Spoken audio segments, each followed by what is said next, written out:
YouTube channel. ನಾನಿವತ್ತು ನಿಮಗೆ ಪಾಲಕ್ chicken ಹೇಗೆ ಮಾಡೋದು ಅಂತ ಹೇಳ್ಕೊಡ್ತೀನಿ. ಕ್ವಿಕ್ಕಾಗಿ ಮಾಡೋ ಅಂಥದ್ದು, ತುಂಬ ಈಸಿಯಾಗಿ ಮಾಡ್ಬೋದು. ನಾನಿಲ್ಲಿ 3/4 kg ಚಿಕನ್ ತೊಗೊಂಡಿದ್ದೀನಿ. ಅದನ್ನು ತೊಳೆದು ಎತ್ತಿಟ್ಕೊಂಡಿದ್ದೀನಿ. ಇವಾಗ ನಾನು ಒಂದು ಬಾಣಲಿ ಇಟ್ಕೊಂಡು ಅದಕ್ಕೆ ಸ್ವಲ್ಪ ಎಣ್ಣೆ ಹಾಕ್ಕೊಂಡು ಒಂದು 5-6 ಮೆಣಸಿನ್ಕಾಯಿ ತೊಗೊಂಡಿದ್ದೀನಿ. ನಿಮಗೆ ಎಷ್ಟು ಖಾರ ಬೇಕೋ ಅಷ್ಟು ತೊಗೊಳ್ಳಿ. ನಾನಿಲ್ಲಿ 3/4 kgಗೆ ಒಂದು 7 ಮೆಣಸಿನ್ಕಾಯಿ ತೊಗೊಂಡಿದ್ದೀನಿ. 4 ಬೆಳ್ಳುಳ್ಳಿ ತೊಗೊಂಡಿದ್ದೀನಿ. ಬೆಳ್ಳುಳ್ಳಿ ನಿಮಗೆ ಬೆಳ್ಳುಳ್ಳಿ ನಂಗೆ ತುಂಬ ಇಷ್ಟ ಅಂತ ಬೆಳ್ಳುಳ್ಳಿ ಜಾಸ್ತಿ ಹಾಕೋತೀನಿ. ನಿಮಗೆ ಬೆಳ್ಳುಳ್ಳಿ ಕಡಿಮೆ ಬೇಕು ಅಂದರೆ ಒಂದು 3 ಸಾಕು. 3/4 kgಗೆ ಒಂದು 3 ಬೆಳ್ಳುಳ್ಳಿ ಸಾಕು. ಇಲ್ಲಿ ನಾನು 2 ಈರುಳ್ಳಿ ಕಟ್ ಮಾಡಿ ಎತ್ತಿಟ್ಕೊಂಡಿದ್ದೆ, ಅದನ್ನು ಇವಾಗ ಫ್ರೈ ಮಾಡ್ಕೊತೀನಿ. ಇದು ಎಣ್ಣೆ ಜಾಸ್ತಿ ಹಾಕ್ಕೋಬೇಡಿ, ಸ್ವಲ್ಪ ಎಣ್ಣೆ ಹಾಕ್ಕೊಂಡು ಚೆನ್ನಾಗಿ ಹುರ್ಕೊಳ್ಳಿ. ಇದನ್ನು ಲೋ ಫ್ಲೇಮಲ್ಲೇ ಹುರ್ಕೊಳ್ಳಿ, ಜಾಸ್ತಿ ಹೈ ಫ್ಲೇಮ್ ಬೇಡ. ಹಸಿ ಸ್ಮೆಲ್ಲು ಹೋಗೋವರೆಗೂ ಚೆನ್ನಾಗಿ ಹುರ್ಕೊಳ್ಳಿ. ನಾನಿಲ್ಲಿ ಸ್ವಲ್ಪ ಶುಂಠಿ ಆ್ಯಡ್ ಮಾಡ್ಕೋತಾ ಇದ್ದೀನಿ, ಚಕ್ಕೆ ಲವಂಗ, ಸ್ವಲ್ಪ ಮೆಣಸು ಹಾಕ್ಕೋತೀನಿ. ಜಾಸ್ತಿ ಮೆಣಸು ಏನು ಬೇಡ, ಸ್ವಲ್ಪ ಸಾಕು. ಮೆಣಸು ಹಾಕ್ಕೋತಾ ಇದ್ದೀನಿ.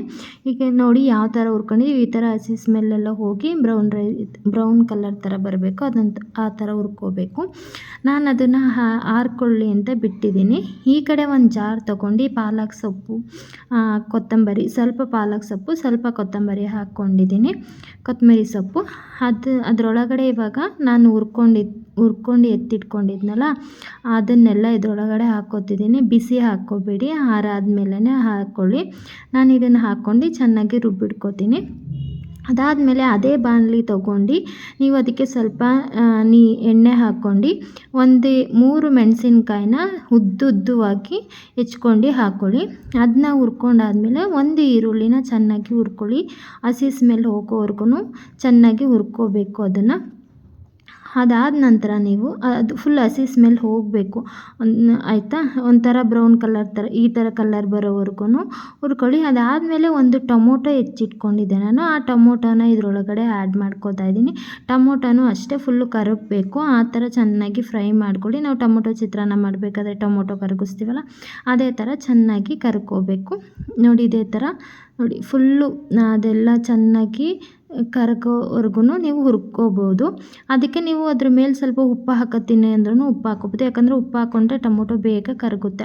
ನಾನಿವಾಗ 1 ಸ್ಪೂನ್ ಆಗುವಷ್ಟು ಅರಿಶಿನ ಹಾಕ್ಕೊಂಡಿದ್ದೀನಿ. ನೀವು ಚಿಕನ್ ಹಾಕಿದಾಗ್ಲೂ ಚಿಕನ್ ಮೇಲೆ ಹಾಕ್ಕೋಬೋದು, ಇಲ್ಲ ನೀವು ಈ ಥರ ಟೊಮೊಟೊ ಹಾಕ್ಕೊಂಡಿರ್ತೀರಲ್ಲ ಆವಾಗಲೇ ಹಾಕ್ಕೋಬೋದು.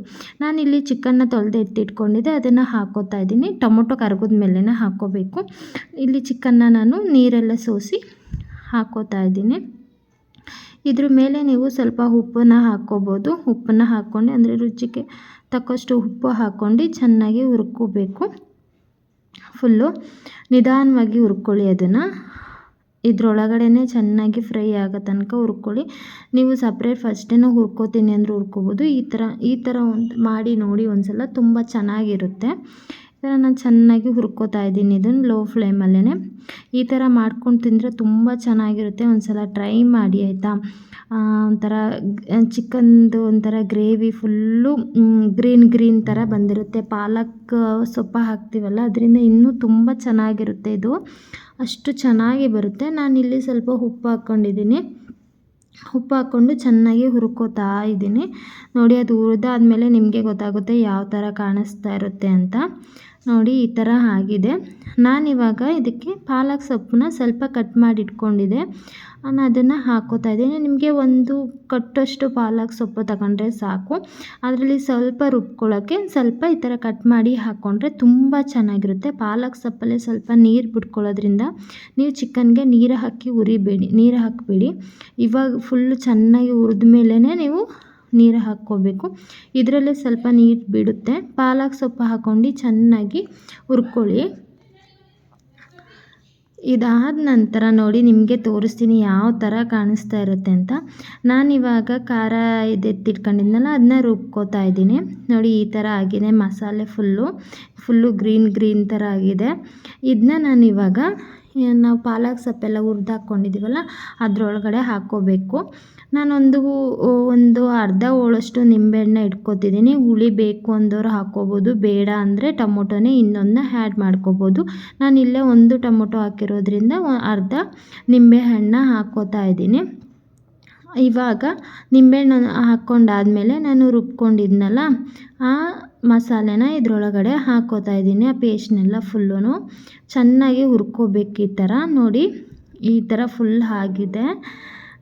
ಒಂದು 5 ನಿಮಿಷ ಬೇಯಿಸಾದ್ಮೇಲೆ ನೋಡಿ ಈ ಥರ ಆಗಿದೆ. ಇದನ್ನು ಅನ್ನದ ಜೊತೆ ಆದರೂ ಸರಿ, ಮುದ್ದೆ ಜೊತೆ ಆದರೂ ಸರಿ, ಅಥವಾ ಚಪಾತಿ ಮಾಡ್ಕೊಂಡು ತಿಂತೀನಿ ಅಂದರೂ ಅದೇ ಚೆನ್ನಾಗಿರುತ್ತೆ, ತುಂಬ ಚೆನ್ನಾಗಿರುತ್ತೆ. ಈ ವಿಡಿಯೋ ನಿಮಗೆ ಇಷ್ಟ ಆದರೆ ಲೈಕ್ ಮಾಡಿ, ಶೇರ್ ಮಾಡಿ ಆ್ಯಂಡ್ ಸಬ್ಸ್ಕ್ರೈಬ್ ಮಾಡಿ. ಮತ್ತು ಫುಲ್ ವಿಡಿಯೋ ನೋಡಿ ಮಿಸ್ ಮಾಡ್ದಲೇ ಆಯಿತಾ. ಹಾಗೆ ನಿಮ್ಮ ಮನೇಲೂ ಒಂದು ಸಲ ಟ್ರೈ ಮಾಡಿ ಟೇಸ್ಟ್ ಹೇಗಿತ್ತು ಅಂತ ನನಗೆ ಕಮೆಂಟ್ ಮಾಡಿ. ಬಾಯ್ ಬಾಯ್.